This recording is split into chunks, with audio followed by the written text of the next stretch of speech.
Hello friend, this is Masu Mohammed. Welcome to back another video. I hope you are all fit and fine. My school video আপনাদের স্বাগতম. I hope you are practicing spoken English every single day because if you want to improve your spoken English you need to practice a lot. আজকে আমরা discuss করব voice নিয়ে। Voice নিয়ে আসলে অনেকের মধ্যে অনেক ডাউট আছে, অনেকের মধ্যে অনেক কনফিউশন থেকে থাকে, অনেক কমপ্লিকেটেড মনে হয় অনেকের কাছে। এবং আজকে আমরা ভয়েস একদম ইজি ওয়েতে কীভাবে ডিসকাস করা যায় সেটা নিয়ে ডিসকাস করব, একদম ইজি ওয়েতে এক্সপ্লেন করার চেষ্টা করব। আশা করি ভিডিওটি আপনি যদি প্রথম থেকে শেষ পর্যন্ত দেখতে থাকুন তাহলে ভয়েস জিনিসটা কি আসলে এটা একদম পানির মতো সোজা হয়ে যাবে। একদম ইজি ওয়েতে ডিসকাস করার চেষ্টা করব। তাহলে আমরা ভয়েস নিয়ে ডিসকাস করতে যাচ্ছি। Let's start. ভয়েস মানে কি? ভয়েস মানে হলো বাচ্চ। ভয়েস মানে হলো বাচ্চ। তাহলে এটার ডেফিনেশনটা দেখে নেই, তাহলে ডাউট ক্লিয়ার হয়ে যাবে। What is definition of voice? Voice হচ্ছে ভার্বের এমন রূপ যার কর্তা নিজেই কার্য সম্পাদন করে অথবা অপরের দ্বারা কার্য সম্পাদন করায়, অর্থাৎ ক্রিয়া প্রকাশের ধরনকেই ভয়েস বলে। তাহলে ভয়েসটা কি? ভয়েসটা হলো ভার্বের এমন রূপ যেখানে কর্তা নিজেই কার্য সম্পাদন করে, কার্য সম্পন্ন করে অথবা অনেক সময় অপরের দ্বারা কার্য সম্পাদন করায় বা সম্পন্ন করায়, এটাকে বলে ভয়েস। অর্থাৎ ক্রিয়া প্রকাশের ধরনকেই ভয়েস বলা হয়। আসলে আই হোপ ডাউটটা মনে হয় আপনাদের ক্লিয়ার হয়নি, আরও এক্সপ্লেন করার চেষ্টা করবো আসলে ভয়েসটা কি। ভয়েসটা হলো মূলত আসলে সাবজেক্ট যখন নিজেই কাজ করে অথবা অনেক সময় অবজেক্ট দ্বারা কাজ করায়, অবজেক্টকে হাইলাইট করা হয়, অবজেক্টকে প্রায়োরিটি দেয়, যখন অবজেক্ট দ্বারা আসলে কাজ করা বোঝায়। মানে অবজেক্টই যেখানে যেখানে হাইলাইট হয়, অবজেক্টে যখন প্রাধান্য পায় সেক্ষেত্রেও কিন্তু হয়ে থাকে। তার মানে বয়েসের ক্ষেত্রে প্রথমত যখন সাবজেক্ট যদি প্রায়োরিটি পেয়ে থাকে, সাবজেক্টকে যদি প্রাধান্য বেশি দেওয়া হয়, সাবজেক্ট যদি নিজে কাজ করে সেক্ষেত্রে সেটা হবে অ্যাক্টিভ ভয়েস। আর যদি অবজেক্টকে প্রায়োরিটি বেশি দেওয়া হয়, অবজেক্টকে হাইলাইট বেশি করা হয়, তাহলে সেটা হবে প্যাসিভ ভয়েস। এখানে এক্সাম্পল দিয়েছি, Nabila rights a letter. Nabila rights a letter, এখানে নাবিলা চিঠি লেখে, এটা কিন্তু অ্যাক্টিভ ভয়েস আছে। বাট এটা যখন আমি প্যাসিভ ভয়েস করব, a letter is written by Nabila, মানে চিঠিটি লেখা হয় নাবিলার দ্বারা। এখানে কিন্তু পরবর্তী সেন্টেন্সটাতে, পরবর্তী বাক্যটাতে কিন্তু এই লেটারটাকে এখানে কিন্তু প্রাধান্য পেয়েছে। এই লেটারটা এখানে কিন্তু হাইলাইট করা হয়েছে। তার মানে এখানে কিন্তু এই লেটার, এটা কিন্তু প্যাসিভ ভয়েসে লেখা হয়েছে। তার মানে অ্যাক্টিভ ভয়েসটা কিন্তু জাস্ট সাবজেক্টকে প্রাধান্য দেওয়া হয়, সাবজেক্টকে হাইলাইট করা হয়, সাবজেক্ট নিজে কার্য সম্পাদন করে। এখানে নাবিলা চিঠিটি লিখেছে, বাট যখনই a letter is written by Nabila, যখন প্যাসিভ ভয়েস এটা করা হয়েছে তখন কিন্তু চিঠিটি নাবিলার দ্বারা লেখা হয়েছে, কারণ চিঠিটাকে কিন্তু প্রায়োরিটি বেশি দেওয়া হয়েছে, চিঠিটাকে কিন্তু প্রাধান্য বেশি দেওয়া হয়েছে। এই জন্য এটা হবে কিন্তু প্যাসিভ ভয়েস। তাহলে প্যাসিভ ভয়েস আর অ্যাক্টিভ ভয়েসের মানে মেইন পার্থক্যটা বুঝতে হবে। কাইন্ড অফ ভয়েস মানে ভয়েস কত প্রকার? ভয়েস কিন্তু দুই প্রকার। অ্যাক্টিভ ভয়েস যার অর্থ কর্তৃক বাচ্য, আর প্যাসিভ ভয়েস এটা হচ্ছে কর্মবাচ্য। তাহলে অ্যাক্টিভ ভয়েসটা কি আর প্যাসিভ ভয়েসটা কি, এটা আমি আরেকটু এক্সপ্লেন করার চেষ্টা করি। অ্যাক্টিভ ভয়েস কি?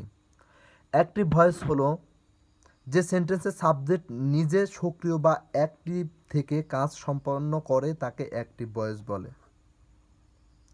মানে যে সেন্টেন্সে সাবজেক্ট নিজে সক্রিয় বা অ্যাক্টিভ থেকে কাজ সম্পন্ন করে সেটাকে বলবো অ্যাক্টিভ ভয়েস। মানে যেখানে সাবজেক্টের গুরুত্ব থাকে বেশি, সাবজেক্ট হাইলাইট থাকে, সাবজেক্টের অগ্রাধিকার থাকে, সাবজেক্ট প্রায়োরিটি থাকে, সাবজেক্ট প্রাধান্য পেয়ে থাকে।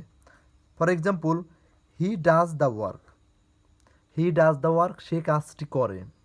এখানে কিন্তু সেই কাজটি করে সে হলো হিটা হচ্ছে সাবজেক্ট, এখানে সাবজেক্ট কিন্তু প্রাধান্য পেয়েছে। আই ইট রাইস, আমি ভাত খাই, এখানে কিন্তু আমিটা কিন্তু প্রাধান্য পেয়েছে, I eat rice. But same যখন আমি এটা প্যাসিভ ভয়েসে করব তখন কিন্তু এটা ওই সাবজেক্টটা কিন্তু প্রাধান্যটা পাবে না।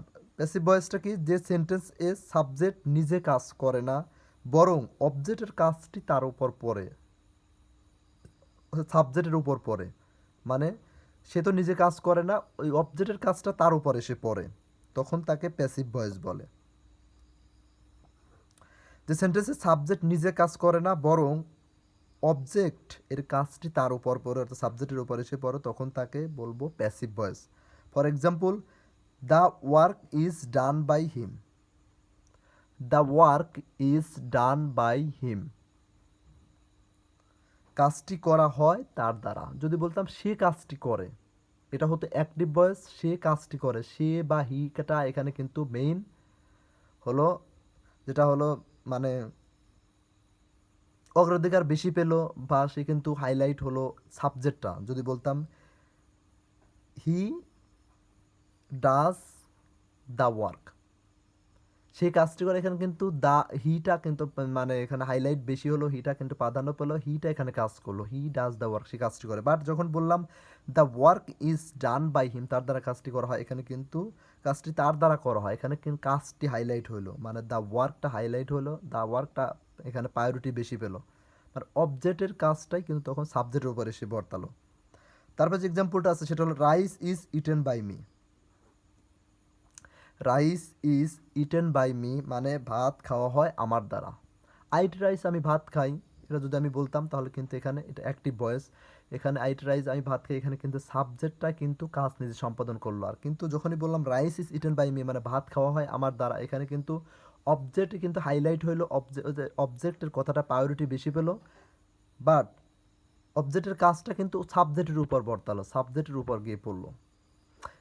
ফর এক্সাম্পল যেরকম অনেক সময় হয় না যে পুলিশ চোর ধরেছে, কিন্তু আসলে নিউজে বা নিউজ পেপারে কিন্তু পত্রিকা যখন আসে তখন হেডলাইনে কিন্তু থাকে চোর ধরা পড়েছে, এখানে কিন্তু পুলিশ চোর ধরেছে এরকম লেখা থাকে না, মানে পুলিশ চোর ধরেছে, চোরটা কিন্তু অবজেক্টে চলে গেল, কিন্তু এই চোরটাকে হাইলাইট করার জন্য কিন্তু চোর ধরা পড়েছে, এখানে কিন্তু চোরটা হাইলাইট করার জন্য চোরটা সামনে চলে আসে, মানে অর্থাৎ প্যাসিভ ভয়েসের ক্ষেত্রে আমরা অবজেক্টটাকে হাইলাইট করার জন্য সামনে নিয়ে আসবো। মানে কোনো অ্যাক্টিভ ভয়েসের ক্ষেত্রে, যেখানে প্যাসিভ অ্যাক্টিভ ভয়েসের ক্ষেত্রে যে লাস্ট অবজেক্ট থাকে, ওই অবজেক্টটাকে যদি আমি হাইলাইট করতে চাই, সেটাকে হাইলাইট করার জন্যই আমরা প্যাসিভ ভয়েস ইউজ করে থাকি। নাবিলা এখানে এক্সাম্পল দিয়েছিলাম চিঠি লেখে, এখানে কিন্তু অ্যাক্টিভ ভয়েস আছে, বাট আমি চিঠিটাকে যদি মানে প্রায়োরিটি দিতে চাই না, মানে চিঠিটাকে যদি আমি একটু অগ্রাধিকার দিতে চাই, চিঠিটাকে একটু হাইলাইট করতে চাই, সেক্ষেত্রে কিন্তু এটা আমি প্যাসিভ ভয়েসে করব। A letter is written by Nabila, মানে চিঠিটি লেখা হয় নাবিলার দ্বারা, এখানে কিন্তু চিঠিটা প্রায়োরিটি বেশি পেল। তাহলে আই হোপ বুঝতে পেরেছেন আসলে প্যাসিভ ভয়েসটা কি। এখন প্যাসিভ ভয়েস করতে গেলে আমাদের কি কি দরকার হয় সেটা নিয়ে আমরা একটু ডিসকাস করব। প্যাসিভ ভয়েসটা কি সেটা আমরা এক্সপ্লেন করার চেষ্টা করলাম, এখন প্যাসিভ ভয়েস তৈরি করার জন্য আমার কী কী লাগবে সেটা নিয়ে একটু ডিসকাস করব। প্যাসিভ ভয়েস করার জন্য প্রথমত যে সাবজেক্ট থাকে অ্যাক্টিভ ভয়েসের ক্ষেত্রে, সেটা অ্যাক্টিভ ভয়েসের যে সাবজেক্ট আছে ওইটা আমরা প্যাসিভ ভয়েসে অবজেক্টে কীভাবে নিয়ে সেটা আমরা কী করব সেটা একটু দেখে নিই, সেটা কীভাবে পরিবর্তন করব। অ্যাক্টিভ ভয়েসের প্রথমে সাবজেক্ট থাকলে ওইটাকে আমরা প্যাসিভ ভয়েস করতে হলে তখন কিন্তু ওইটা আয়ের পরিবর্তে মি হয়ে যাবে অবজেক্টে গিয়ে।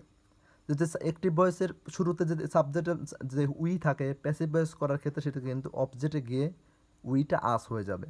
অ্যাক্টিভ ভয়েসে যদি উই অল থাকে, সেটা আমরা প্যাসিভ ভয়েসের ক্ষেত্রে অবজেক্টে গিয়ে অল অফ আস হয়ে যাবে। অ্যাক্টিভ ভয়েসের যে সাবজেক্ট দে থাকে, কিন্তু সেটা প্যাসিভ ভয়েসের ক্ষেত্রে কিন্তু সেটা লাস্টে দেম হয়ে যাবে। ইউ থাকলে ইউ হবে, হি থাকলে হিম হবে, সি থাকলে হার হবে, ইট থাকলে ইট হবে। তাহলে আপনারা বুঝতে পারলেন আই যদি অ্যাক্টিভ ভয়েসের ক্ষেত্রে থাকে, ওই সেন্টেন্সটাকে যখন আমি প্যাসিভ ভয়েস করব তখন কিন্তু আয়ের পরিবর্তে মি হয়ে যাবে। উই থাকলে ওইটার পরিবর্তে আস হয়ে যাবে, উই অল থাকলে অল অফ আস হয়ে যাবে, দে থাকলে দেম হয়ে যাবে, ইউ থাকলে ইউই থাকবে, হি থাকলে হিম হবে, সি থাকলে হার হবে, ইট থাকলে ইট হবে। তাহলে বুঝতে পারলেন আসলে সাবজেক্টগুলো কীভাবে আমরা পরিবর্তন করব। তারপর যেটা আছে টেন্স অনুযায়ী বিভার বসাবো। প্রেজেন্ট ইনডিফিনাইট টেন্সের ক্ষেত্রে যখন কোনো প্রেজেন্ট ইনডিফিনাইট টেন্সের কোনো টেন্স যখন আমি বসাবো, প্রেজেন্ট ইনডিফিনাইট টেন্সের কোনো সেন্টেন্স যখন আমি প্যাসিভ ভয়েস করবো, তখন কিন্তু ওই প্যাসিভ ভয়েস করার ক্ষেত্রে সাবজেক্টের পরে আমরা এই বিভারগুলো বসাবো, এম ইজারের যে কোনো একটা বসাবো। যদি ওই সেন্টেন্সটা যদি প্রেজেন্ট কন্টিনিউয়াস টেন্স যদি আমরা প্যাসিভ ভয়েসে করি, তখন কিন্তু am being, is being, are being বসাবো। আর প্রেজেন্ট পারফেক্ট টেন্সের ক্ষেত্রে হ্যাভ বিন, হ্যাজ বিন বসাবো। পাস্ট ইনডিফিনাইট টেন্স আমরা প্যাসিভ ভয়েস করতে হলে অবশ্যই সাবজেক্টের পরে আমরা ওয়াজ আর বসাবো। পাস্ট কন্টিনিউয়াস টেন্সকে আমরা যদি প্যাসিভ ভয়েস করতে চাই তাহলে সেটাকে ওয়াজ বিং, ওয়ার বিং বসাবো সাবজেক্টের পরে। আর পাস্ট পারফেক্ট টেন্সের ক্ষেত্রে আমরা হ্যাড বিন বসাবো সাবজেক্টের পরে। ফিউচার ইনডিফিনাইট টেন্সকে আমরা প্যাসিভ ভয়েস করতে হলে সাবজেক্টের পরে আমরা উইল বি অথবা শ্যাল বি বসাবো। আর ফিউচার কন্টিনিউয়াস টেন্সের ক্ষেত্রে shall be being, will be being. এবং ফিউচার পারফেক্ট টেন্সের ক্ষেত্রে shall have been, will have been. অর্থাৎ এখানে মনে রাখতে হবে প্রেজেন্ট ইনডিফিনাইট টেন্সের ক্ষেত্রে কিন্তু এখানে প্রেজেন্ট কন্টিনিউয়াস টেন্সের যেটা আছে মানে হেল্পিং ভার্ব বা অক্সিলারি ভার্ব, সেটা আমরা বিভার ওইটা আমরা প্রেজেন্ট ইনডিফিনাইট টেন্সে নিয়ে যাব। আর পাস্ট ইনডিফিনাইট টেন্সের ক্ষেত্রে পাস্ট কন্টিনিউয়াস টেন্সে যেটা আছে ওয়াজ, ওয়ার, ছিল, ওইটা আমরা জাস্ট পাস্ট ইনডিফিনাইট টেন্সে নিয়ে যাব। আর ফিউচার ইনডিফিনাইট টেন্সের ক্ষেত্রে যেখানে পাস্ট কন্টিনিউয়াস টেন্সে শ্যাল বি অথবা উইল বি ছিল, সেটা আমরা মানে ফিউচার ইনডিফিনাইট টেন্সে নিব। আর প্রেজেন্ট কন্টিনিউয়াস টেন্সের ক্ষেত্রে যেখানে যা আছে ওইটার সাথে জাস্ট যেটাই অক্সিলারি ভার্ব আছে এম ইজ আর আছে ওইটার সাথে আমরা জাস্ট বিং বসিয়ে দেবো। পাস্ট কন্টিনিউয়াস টেন্সের ক্ষেত্রে ওয়াজ ওয়্যার আছে জাস্ট ওখানে আমরা বিং বসিয়ে দেবো। ফিউচার কন্টিনিউয়াস টেন্সের ক্ষেত্রে শ্যাল বি উইল বি আছে জাস্ট ওটার সাথে বিং বসিয়ে দেবো।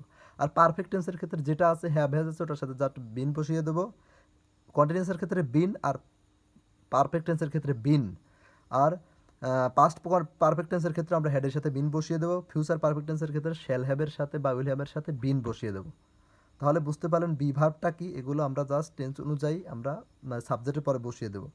তারপর দেখেন স্ট্রাকচার অফ ভয়েস, মানে আমরা ভয়েস করার ক্ষেত্রে প্যাসিভ ভয়েস করার ক্ষেত্রে প্যাসিভ ভয়েস এর গঠন আসলে প্যাসিভ ভয়েস করার ক্ষেত্রে আমরা কীভাবে স্ট্রাকচারটা ফলো করব। অ্যাক্টিভ ভয়েসের যে সেন্টেন্সটা থাকবে টেন্স আমরা যেটাকে টেন্স করেছি মানে যে টেন্সের যে সেন্টেন্সটা থাকবে সেই সেন্টেন্সটা থেকে আমরা ভয়েস করতে গেলে প্যাসিভ ভয়েস করতে গেলে ওই সেন্টেন্সটার অ্যাক্টিভ এর অবজেক্টকে সাবজেক্ট মানে ওই সেন্টেন্সটার লাস্টে অবজেক্ট যেটা থাকবে ওইটাকে আমরা সামনে নিয়ে আসবো, অ্যাক্টিভের অবজেক্টকে সাবজেক্ট বানাবো। তারপরে আমরা বি ভার্ব বসাবো প্লাস ভিতে অর্থাৎ ভার্বের past participle form plus by plus active ভয়েসের সাবজেক্টকে অবজেক্ট। অর্থাৎ অ্যাক্টিভ ভয়েসের যে সেন্টেন্সটা থাকবে মানে প্রেজেন্ট এই যে টেন্সের উপরে যে সেন্টেন্সগুলো আছে ওইগুলো আসলে অ্যাক্টিভ ভয়েস, আমরা টেন্সের উপরে যে ভিডিওগুলো দিয়েছি ওগুলো অ্যাক্টিভ ভয়েস নর্মালি। তাহলে ওই সেন্টেন্সটার যে লাস্টে যেটা আছে সেটাকে আমরা সামনে নিয়ে আসবো, দেন আমরা এই বিভাগ বসাবো টেন্স অনুযায়ী। তারপরে থার্ডে আমরা হচ্ছে ভার্বের পাস্ট পার্টিসিপাল ফর্ম, এটা মনে রাখতে হবে সবসময় ভার্বের পাস্ট পার্টিসিপাল ফর্ম হবে প্যাসিভ ভয়েস করার ক্ষেত্রে। তারপরে বাই হবে, তারপরে এই অ্যাক্টিভ ভয়েসের যে সাবজেক্ট আছে সেটা হবে অবজেক্ট। তাহলে আই হোপ বুঝতে পেরেছেন আসলে ভয়েসটা কি। এখানে কিন্তু আমরা এক্সাম্পল দেখিয়েছিলাম, সেটা আমি আরেকবার দেখিয়ে দেই। এখানে যে নাবিলা রাইটস এ লেটার, এটাকে আমরা যখন স্ট্রাকচার অনুযায়ী এখানে আমরা প্যাসিভ ভয়েসে করব। স্ট্রাকচার আমি যেটা বলেছিলাম অ্যাক্টিভ ভয়েসের অবজেক্টে সাবজেক্ট হবে। তাহলে এই অ্যাক্টিভ ভয়েস অবজেক্ট আছে এখানে এই লেটার আমি বসিয়েছি, তারপরে সেখানে বিভার্ব বসিয়েছি টেন্স অনুযায়ী। এখানে কিন্তু প্রেজেন্ট ইনডিফিনিট টেন্স আছে দ্যাটস ওয়াই এখানে ইজ বসিয়েছি। তারপরে ভার্বের 3 নাম্বার রূপ আছে পাস্ট পার্টিসিপাল ফর্ম রাইটেন বসিয়েছি রাইটের, তারপরে বাই বসিয়েছে বাই আছে স্ট্রাকচারে। তারপরে অ্যাক্টিভ ভয়েসের মানে সাবজেক্ট অবজেক্ট হবে, এখানে সাবজেক্ট নাবিলা আছে এখানে নাবিলা অবজেক্ট হয়ে গেছে। কোনো নাম থাকলে সেটা এখানে লাস্টে নামই হবে বা আর অন্য অন্য ক্ষেত্রে হি থাকলে হিম হবে, সি থাকলে হার হবে, দে থাকলে দেম হবে, আই থাকলে মি হবে এরকম। তাহলে হোপ ভয়েস নিয়ে আপনাদের যখন ধরনের ডাউট ছিল ক্লিয়ার হয়েছে। এবং এই যে আমি 11টা টেন্স দেখালাম, সরি ওখানে যেখানে আমি 9টা টেন্স দেখিয়েছি ওই 9টা টেন্সের উপরে এখানে যে আমি 9টা টেন্স দেখিয়েছি 9টা টেন্সের উপর প্রতিটা টেন্সের উপর আমরা আলাদা করে ভিডিও নিয়ে আসার চেষ্টা করবো। সো টেন্স যে 12টা আছে 12টা টেন্সের ক্ষেত্রে সাধারণত ভয়েস করার দরকার হয় না, 9টা টেন্সের ক্ষেত্রে 9টা টেন্সে সাধারণত ভয়েস করা হয়ে থাকে। Present indefinite tense, present continuous tense, present perfect tense, past indefinite tense, past continuous tense, past perfect tense, future indefinite tense, future continuous tense, future perfect tense. এই 9টা টেন্সের উপর আমরা ভয়েস এর উপর প্যাসিভ ভয়েসের উপর ক্লাস নিয়ে আসার চেষ্টা করব। তাহলে ভালো থাকবেন। আপনার ভিডিওগুলো যদি আপনার হেল্পফুল হয়ে থাকে ভিডিওটি অবশ্যই ভিডিওতে একটা লাইক দেবেন এবং আগামীতে যে ভিডিওগুলো দেবো অবশ্যই ভিডিওগুলো দেখবেন। এতে করে আপনার যে ভয়েস নিয়ে যত ডাউটস আছে যত ধরনের কনফিউশন আছে সব ক্লিয়ার হয়ে যাবে।